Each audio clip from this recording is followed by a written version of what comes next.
এক মহাগিরিঙ্গি শুরু হইতেছে। এই মহাগিরিঙ্গির গল্প আজকে করব। এই চিঠিটা দেখেন, বাংলাদেশ সরকারের বিদ্যুৎ জ্বালানি এবং খনিজ সম্পদ মন্ত্রণালয়ের চিঠি, তারিখ 12 আগস্ট। দেখেছেন, এবছর ঘটনা শুরু হয়েছে তার আগের দিন 11 আগস্ট পররাষ্ট্র মন্ত্রণালয় বিদ্যুৎ বিভাগকে একটা চিঠি পাঠায় ভারতের সঙ্গে দ্বিপাক্ষিক সম্পর্কের 9টা বিষয়ে হালনাগাদ তথ্য আর মতামত চায়। 11 তারিখে জমা দিতে কয় যে 12 তারিখের মধ্যে একদিন সময়। তাড়াহুড়া দেখেছেন যেন ঘোড়া বেঁধে আসিছে। তালিকাটা বিদ্যুৎ বিভাগের বানানো না, তালিকাটা পররাষ্ট্র মন্ত্রণালয়। অর্থাৎ এইটা বিদ্যুৎ খাতের কোনো আভ্যন্তরীণ কাজ না। তাহলে এটা পররাষ্ট্র মন্ত্রণালয় কেন জানতে চাইতেছে? এটাই কারণ, এটা কূটনৈতিক বৈঠকের এজেন্ডা সাজাইতেছে আমাদের পররাষ্ট্র মন্ত্রণালয়। আর যেহেতু অতি ধুরন্ধর ডক্টর খলিলুর রহমান আমাদের পররাষ্ট্রমন্ত্রী, তাই ঘটনাটা আমাদের একটু খুঁটায় খুঁটায় দেখা দরকার। কি গিরিঙ্গি বাতাইতেছে কে জানে। আসেন গিরিঙ্গিটা আমরা খুঁজে দেখবো। যেটি যায় সেটি একটা গিরিঙ্গি বাধায় আসে। ইউনুস সরকারের আমলে আমেরিকার ট্যারিফের চুক্তি করতে গেছিল, গিরিঙ্গি বাধায় এসেছে। এটিও গিরিঙ্গি বাধায় আসবে। তো কই গিরিঙ্গি বাধাতে পারে সেটা দেখাইতেছি। 9টা পয়েন্টের মধ্যে যে খ পয়েন্টটা পড়ে শোনায়, transmission line of 765 kV of Katihar Parbatipur Baranagar.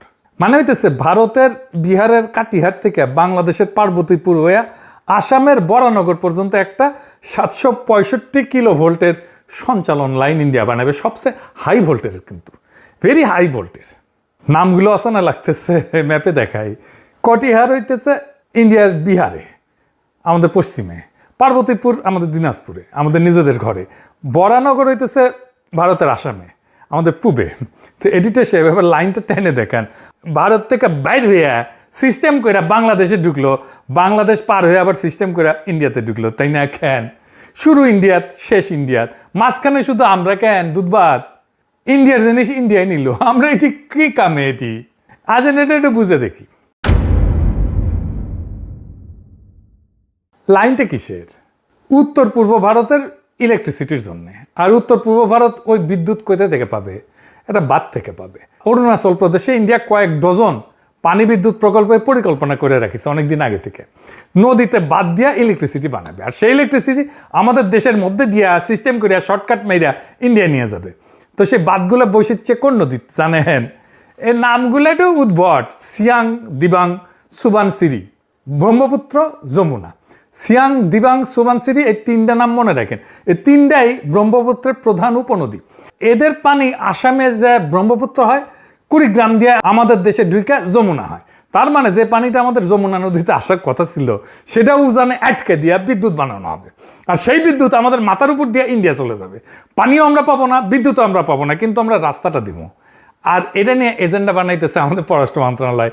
কি মচৎকার কথা! এরা আমাদের কোনো লাভ আছে? নাই, ফুটা পয়সাও লাভ নাই, ক্ষতি। আসেন ক্ষতিগুলো দেখতেছি একটা একটা করে। আপনার নদীর পানি আটকায় বাঁধ হবে, সেই পানি আটকায় বিদ্যুৎ হবে, সেই বিদ্যুৎ ইন্ডিয়া যাবে আমার মাটির শর্টকাট দিয়া। এখানে শেষ না, বিদ্যুৎ সঞ্চালন লাইন আপনি বেনে দিবেন, লোন নিয়ে ইন্ডিয়ার জন্য আপনি বেনে দিবেন, আর ইন্ডিয়া আপনাকে সঞ্চালন ভাড়া দিবে, সেটা দিয়ে আপনি শোধ করবেন ওই ঋণ। আর এইটা নিয়ে এজেন্ডা বানাইতেছে আমাদের পররাষ্ট্র মন্ত্রণালয়। আপনি ভাড়াও খাইবেন, আর যে আপনার মারলো তার ভাড়াও দিবেন। যাওয়ার আমার একটা লিমিট থাকে। তো আর একটা জিনিস আছে, বাংলাদেশের ভিতর দিয়ে লাইন নিয়ে যাওয়ার পারমিশন পেলে ইন্ডিয়ায় প্রকল্পের ফান্ডিংও পাবে। এখন ফান্ডিং পাইতেছে না, মানে আমরা সাইন করলে সে টাকা পাবে এই প্রকল্প করার জন্য। পুরা বিষয়টা আমি একটু ইতিহাস খুলে বলি, তাছাড়া পরিষ্কার হবে না, ধুনপুন বুঝাবি তাছাড়া। আসেন আল্লাহর নামে শুরু করি। প্রথমে দেখি ও নিজের মধ্যে দিয়া, নিজের দেশের মধ্যে দিয়া নেয় না কেন? নিজের ইলেকট্রিসিটি বানাবে, নিজের দেশের মধ্যে দিয়ে সঞ্চালন লাইন বানাবে, কেন করে না? কারণটাই ম্যাপের মধ্যে আছে। ভারতের মূল ভূখণ্ড আর তার উত্তর পূর্বের 8 রাজ্যকে জোড়া লাগিয়ে রাখছে একটা মাত্র সরু ফালি জমি। আমরা এটা জানি, এটা চিকেন লেক বলে, শিলিগুড়ি করিডোর বলে। এটা চাপা ধরলে ইন্ডিয়ার অবস্থা খারাপ, আমরা এটা জানি। সবচেয়ে সরু জায়গার প্রস্থটা হইতেছে 22 কিলোমিটার। ইন্ডিয়া ওই পথে লাইন নিতে পারে, নিচেও পাওয়ার গ্রিড কর্পোরেশন ওই পথ দিয়া উত্তর পূর্বে বিদ্যুৎ সরানোর করিডোর বানাইছে। তো এটা নিতেছে না কেন? এরা কেন কান্নি মেরা শর্টকাট নিয়ে বাংলাদেশের মধ্যে দিয়ে নিবে? কারণ দুইটা জিনিস আছে, খরচা আর ঝুঁকি। ইন্ডিয়ার দুইটাতেই ভয়। এক খই ওরা 2 কামড়ে খায়, কিপটার কিপটা। আর ঝুঁকি থাকলে কাপড় নষ্ট করে ফেলে। খরচার ঝুঁকি কি কি? আসেন সেটা একটু বুঝে দেখি। বাংলাদেশের ভেতর দিয়ে গেলে লাইনটা মাত্র 117 কিলোমিটার যাবে। শিলিগুড়ি ঘুরে গেলে কয়েকশো কিলোমিটার হবে। প্রত্যেক কিলোমিটারে তো টাওয়ার বসাইতে হবে, তাই না? তার লোহা লক্কর লাগবে, জমি লাগবে, তার লাগবে, এগুলো সব বেশি বেশি লাগবে। লাইন টানতে খরচা লাগবে। তাই আমাদের দেশটা ওদের ম্যাপে একটা শর্টকাট। 2 হইতেছে জায়গা। ওই 22 কিলোমিটারের ভিতর দিয়ে অনেক কিছু নিছে ওরা। রেল লাইন নিছে, মহাসড়ক নিছে, জাতীয় মহাসড়ক নিছে, তেল গ্যাসের পাইপ লাইন গেছে, সামরিক চলাচল আছে, আর লাখো মানুষের ঘর বসতি তো আছেই। একটা 765 কিলোভোল্টের লাইন মানে শুধু কয়েকটা খুঁটি না কিন্তু। ইন্ডিয়ার বিদ্যুৎ মন্ত্রণালয় ওদের নিজেদের হিসাবে ওরা বলছে যে 765 কিলোভোল্ট লাইনের জন্য টাওয়ারের নকশা অনুযায়ী 64 থেকে 85 মিটার চওড়া একটা করিডোর লাগবে। ওই জমিতে কিছু আপনি নির্মাণ করতে পারবেন না, গাছও লাগানো যাবে না। তার মানে দিনাজপুর নীলফামারীর 2-3 হাজার একরের বেশি জমি, এর উপরে স্থায়ীভাবে ঘর তোলা, গাছ লাগানো, এটার উপরে নিষেধাজ্ঞা বসবে। তো এই 3000 একর জমি চিকেন নেক থেকে আর সরাইতে চায় না সে, কারণ জায়গা তো কম। ওটা আরো 3000-এর বেশি জায়গা লাগবে, কারণ লাইন তো বেশি দূর হয়ে যাবে। এটা মাত্র এটা কয়েকশো কিলোমিটার ধরে যাবে। তো ওই জায়গা দিয়ে সে নিতে চায় না, জায়গা নষ্ট করতে চায় না, ওই চিকেন নেকের জায়গা। এর উপরে আছে টাওয়ার যেটি বসবে, ওটা তো খুঁটি থাকে, 4টা পায়া থাকে বা 6টা পায়া থাকে, যেটাই হোক, সেই জায়গায় কংক্রিট বসে খুঁটি বসবে, তাই না? আপনি চাষও করতে পারবেন না ওই জায়গাতে। তারপরে পার্বতীপুরে সাবস্টেশন বসবে তো একটা, তার জন্য জমি অধিগ্রহণ করবে কয়েকশো একর জমি, বুঝেছাও? এইবার ফিরে আসি ওই যে অরুণাচল প্রদেশে বাঁধ, যেটি বাঁধ দিবে, যেটি থেকে বিদ্যুৎ আসবে। এই অরুণাচলে বাঁধের পরিকল্পনা করে রাখছে বছরের পর বছর, বানাইতে পারতেছে না কেন? এইটি আছে যে ফান্ডিং পাইতেছে না। এই বিষয়টা এটা বুঝে দেখি। কারণ টাকা, আগেই তো কইছি, একটা বড় পানি বিদ্যুৎ প্রকল্প মানে কয়েক বিলিয়ন ডলার লাগবে। টাকা আসবে কোত্থেকে? ব্যাংক থেকে আসবে, উন্নয়ন সংস্থা থেকে আসবে, লোন দিবে বা বন্ড মার্কেট থেকে নিবে। যে কোনো ঋণদাতা টাকা ছাড়ার আগে 3টে প্রশ্ন করবে। 1, এই বিদ্যুৎটা কে কিনবে? 2, বিদ্যুৎটা কোন লাইন দিয়ে ক্রেতার কাছে যাবে? 3, সেই লাইনটা আছে নাকি বানানো লাগবে? এই 3টার উত্তর না থাকলে প্রকল্পটার টাকা আসবে না। কাগজে যতই সুন্দর হোক, টাকা পাবে না। এখন এদের অরুণাচলের হিসাবটা দেখেন। অরুণাচল এই প্রদেশের জনসংখ্যা কত জানেন? খুবই সামান্য, 15 লাখ। আমাদের এটা উপজেলার চেয়েও কম। পুরা উত্তর পূর্ব ভারতের চাহিদা মিলায় ওই অঞ্চলে 10-20 হাজার মেগাওয়াট বিদ্যুৎ খরচ হওয়ার কোনো উপায় নাই। তাহলে বিদ্যুৎটা বিক্রি হবে কোথায়? ভারতের মূল ভূখণ্ডে, উত্তর পশ্চিমে দক্ষিণে। আর সেখানে নিতে লাইন লাগবে। আর সেই লাইনটার রাস্তা কোথায়? রাস্তাটা আমাদের ভিতর দিয়ে, বুঝেছাও? মানে ওই বাঁধগুলো আজকে যে বানানো হইতেছে না, তার একটা বড় কারণ হইলো বাংলাদেশ এখনো পারমিশন দেয়নি এই লাইনের। পারমিশন দিলেই ফান্ডিং, কারণ কই দিয়া যাবে সেটার উত্তর পেয়ে গেল। আর ওই লাইনটা কে বানাবে সেটাও বাংলাদেশ বেনে দিবে, বুঝেছাও? ফান্ডিং পেয়ে যাবে। ফান্ডিং পেলে দমাদম মাস ক্যালেন্ডার করে প্রজেক্ট করে ফেলবে কয়েক বছরের মধ্যে। তাহলে সে কি পাইতেছে বাংলাদেশের কাছে? 1 নাম্বার, প্রকল্পের ফান্ডিং পাইতেছে। এটা নির্ভর করতেছে বাংলাদেশ লাইন দিতে রাজি কিনা, তাই না? 2 নাম্বার, এই লাইন বাংলাদেশ নিজে ঋণ করে বানাই দিবে ইন্ডিয়ার জন্য, বুঝেছাও? 3 নাম্বার, ব্রহ্মপুত্র নদীতে সে বাদ দিবে। আমরা কোনো কিছু কইতে পারবো না, কারণ ওই নদীতে বাদ দিয়া যে কাম করা হবে সেটার পার্ট বাংলাদেশ। কি শিখনা বুদ্ধি দেখেন! নিজের নদী মাইরা বিদ্যুৎ বানাবে, সেই মরণ প্রকল্পের অংশ হইতেছে বাংলাদেশ। বাংলাদেশ তার 2 থেকে 3 হাজার একরের উপরে বেশি জমিতে কোনো নির্মাণ কাজ করতে পারবে না। সব লাভ ইন্ডিয়ার, আমার পুরাই ক্ষতি, কোনো লাভ নাই। তো এই লেফট রাইট কিন্তু আজ শুরু হয় নাই, সে হাসিনার আমলে শুরু হয়েছিল। কেমনে? এটা আর একটু বুঝে দেখি। তার আগে একটা জিনিস একটু বুঝে নেন, কারণ এটা পরে লাগবে কাজে, আমাদের নানা সময় রেফারেন্স আসবে। বাংলাদেশ আর ইন্ডিয়ার মধ্যে বিদ্যুৎ খাত নিয়ে 2টা স্তরে আলোচনা হয়। একটা নিচের স্তরে জয়েন্ট ওয়ার্কিং গ্রুপ, সংক্ষেপে ZWG। এইখানে টেকনিক্যাল লোকজন বসে, মানে ইঞ্জিনিয়ার বসে, কর্মকর্তা বসে। উপরের স্তরে হচ্ছে জয়েন্ট স্টিয়ারিং কমিটি, JSC। সেইখানে সচিব পর্যায়ে সিদ্ধান্ত হয়, মানে নিচের ঘরে টেকনিক্যাল আলোচনা হয়, প্রশ্ন ওঠে, উপরের ঘরে ফয়সালা হয়, পলিটিক্যাল ফয়সালা হয়। এই কথাটা মাথায় রাখেন। তো 7ই মার্চ 2020 18তম ZWG এর বৈঠক হইতেছে।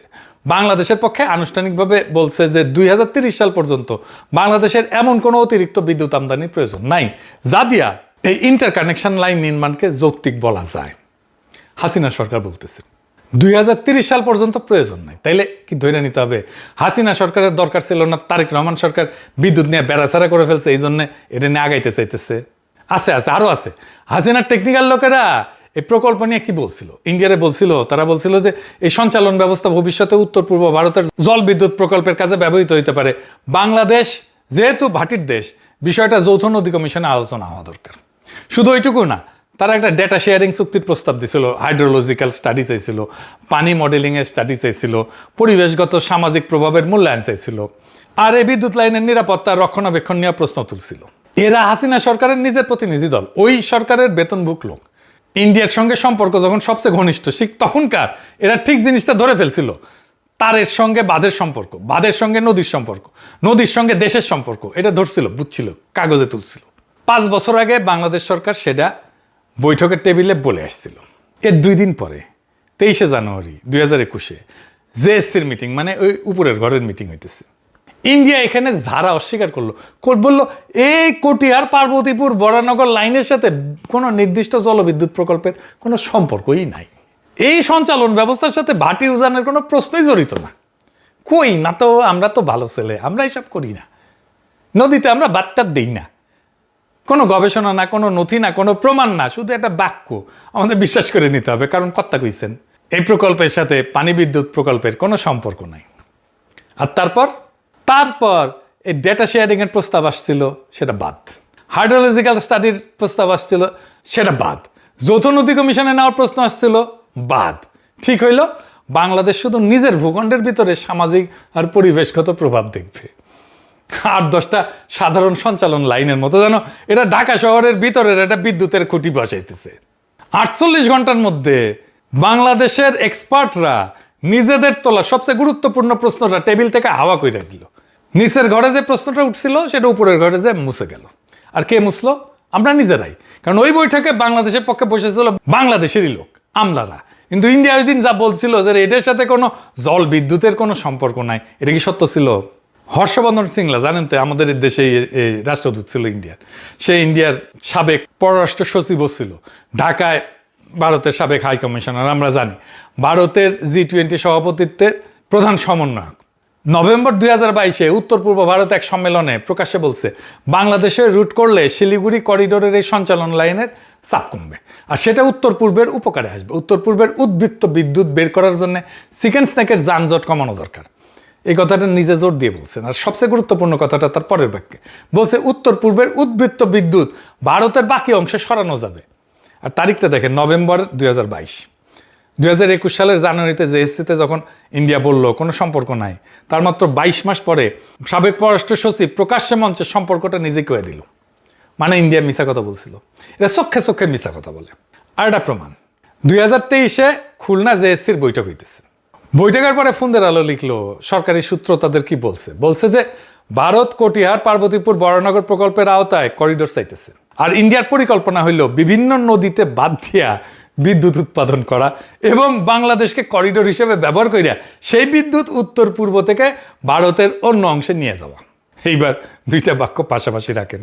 আনুষ্ঠানিক বৈঠকের নথিতে রেকর্ডে কইতেছে এইটার সাথে পানি বিদ্যুতের কোনো সম্পর্কই নাই, উজান ভাটির কোনো সম্পর্কই নাই, তাই না? আর সাংবাদিকদের কাছে কইতেছে এটাই উদ্দেশ্য।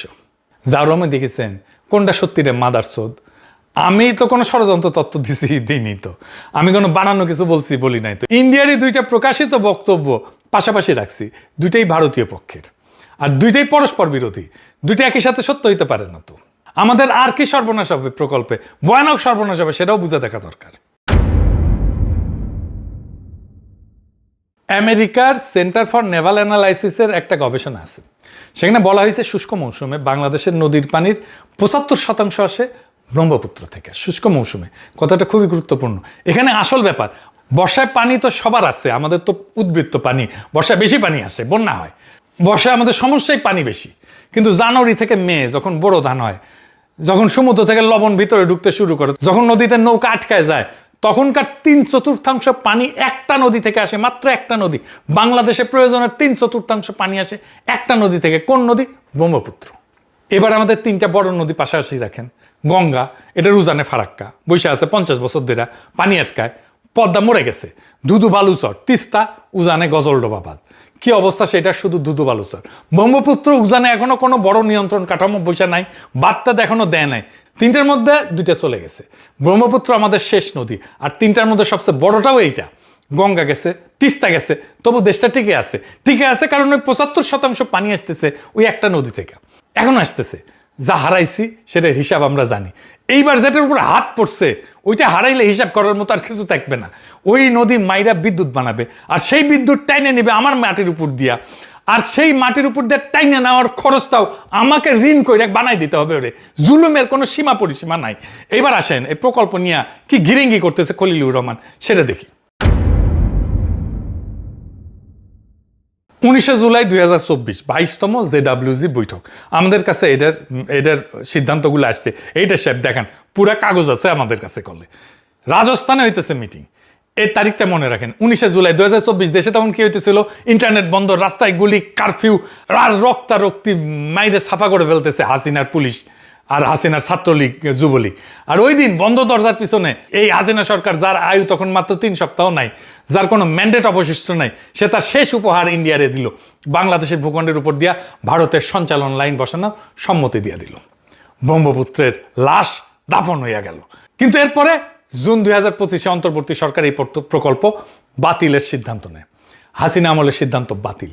12 আগস্ট 2026 এই মাসে এসে এই চিঠি, বিদ্যুৎ বিভাগের তালিকায় ওই 765 কেভি লাইন আবার ফেরত আসতেছে। ওই কবরে আবার চাপা দেওয়া হইতেছে মাটি। কেন? কার জন্যে? ইউনূস সরকার বাতিলের সিদ্ধান্ত নিছে। এটা নিয়ে আর আলাপ কি? চিঠিটা একটা জিনিস নিশ্চিতভাবে প্রমাণ করে, ফাইলটা এখনো খোলা আছে, এটা বন্ধ হয় নাই। যে ফাইলটা 1 বছর আগে বন্ধ করা হয়েছিল সেটা আবার টেবিলে। আর সেই কারণে আজকে আমার একটাই প্রশ্ন, এই প্রশ্নের উত্তর সরকারকে দিতে হবে। জুন 2025 যে বাতিল সিদ্ধান্ত না হয়েছিল সেটা কি বহাল আছে, নাকি ওটা বাতিল করে দেওয়া হয়েছে? হ্যাঁ নাকি না? এক শব্দের উত্তর জাতি জানতে চায়। এর মানে কি এই যে উপরে খুব ইন্ডিয়া বিরোধী আর তলে তলে টেম্পু চালান, বাইরে বলেন হরতাল, আর প্রধানমন্ত্রীকে বলতেছে আমরা বিশ্বাস করি এই ফাইলটা এখন আপনার টেবিল পর্যন্ত পৌঁছায় নাই, কারণ ক্ষমতায় আসার আগে নদীর প্রশ্নে আপনি যে অবস্থান নিয়েছিলেন এই সিদ্ধান্ত তার সম্পূর্ণ উল্টা। যদি না জানা থাকেন এখন জানলেন, আর যদি জানা থাকেন তাহলে জাতিকে জানান, কারণ ইতিহাসে এই সিদ্ধান্তটা কোনো সচিব বা কোনো মন্ত্রীর নামে লিখবে না, ইতিহাস লিখবে সরকারের নামে, আপনার নামে। খলিলুর রহমান উড়াল দেবে, আপনার গায়ে কালি লেগে থাকবে চিরজীবন। আমাদের হাতে ভারতের বিরুদ্ধে ব্যবহার করার কয়টা মাত্র কার্ড আছে। সত্যি কথা বলি, খুব কম কার্ড আছে। বাণিজ্য ভারসাম্যে আমরা পিছিয়ে আছি, কূটনীতিতে আমরা ছোট দেশ, সামরিকভাবে তো তুলনাই হয় না। কিন্তু একটা জিনিস আমাদের আছে, সেটা টাকা দিয়ে কেনা যায় না, সেটা হইতেছে ভূগোল। ওই 22 কিলোমিটারের সংকীর্ণ চিকেন নেক আমাদের হাতে একটা কার্ড তুলে দিছে, যেটা ভারত চাইলেও তৈরি করতে পারবে না। এই একটাই কার্ড আছে। আর 2026 অগাস্টে বিনামূল্যে সেই কার্ডটা যদি খরচা করে ফেলেন, মানে ডিসেম্বরে গঙ্গার আলোচনায় খালি হাতে বসবেন তাইলে। আর মনে রেখেন, এই কার্ড একবারই খেলা যায়। লাইন একবার বসে গেলে সেটা তুলে নিতে পারবেন না। ইস্পাতের টাওয়ার তুলে ফেলা যায় না, চুক্তি বাতিল করা যায় না, ক্ষতিপূরণ মামলা হয়ে যাবে। এটা এমন একটা সিদ্ধান্ত যার কোনো ফেরত পথ নাই। জনগণের দাবি খুব সিম্পল, দুইটা। এক, সরকার আনুষ্ঠানিকভাবে জানাক জুন 2025 বাতিল সিদ্ধান্ত বহাল আছে কিনা। 2, এই সিদ্ধান্ত মন্ত্রণালয়ে হবে না, এটা সংসদে যাবে। যে সিদ্ধান্তে 54টা অভিন্ন নদীর ভবিষ্যৎ জড়িত, সেটা কয়েকজন কর্মকর্তা আর একজন মন্ত্রীর সইয়ের বিষয় হইতে পারে না। পানি নিরাপত্তা বিদ্যুৎ মন্ত্রণালয়ের এখতিয়ারেই পড়ে না, পররাষ্ট্র মন্ত্রণালয়ের এখতিয়ারে পড়ে না, এটা জাতীয় সংসদের এখতিয়ারে পড়ে, এটা জনগণের সার্বভৌম এখতিয়ারে পড়ে। ইন্ডিয়ার এই বিদ্যুৎ করিডোর হবে না, এটা আমরা হইতে দেব না। Case finish. দেশটা কারো বাপের না। কোনোভাবে যদি বিদ্যুৎ করিডোর হয়, আগুন জ্বলে উঠবে দেশে। আগেই কয়া রাখলাম, ইনকিলাব জিন্দাবাদ, আজাদি জিন্দাবাদ।